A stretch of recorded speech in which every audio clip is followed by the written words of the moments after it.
How to change the background color of Shopify store. Hi guys, welcome back to my channel. In today's video, I'm going to show you step by step how to change your Shopify store background color. It's going to be very easy. So first you have to log into your Shopify account, and then in the admin dashboard, you can navigate to the online store. Click on it. And in the theme page, you can navigate to edit theme here. You can click on it, and then you will be redirected to your website editor.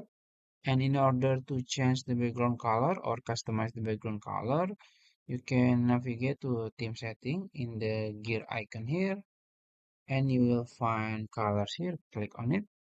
And as you can see, there is a features called scheme. So in the scheme, you can choose the scheme of your uh, Shopify store.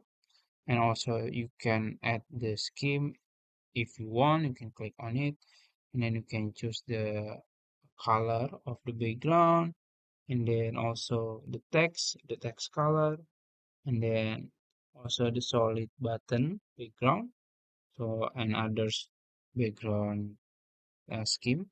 So you can customize it as you want, and after that you can just apply it, and then you can just click save here. So I think that's it. If you found this video helpful, please like this video and subscribe to my channel. Thank you.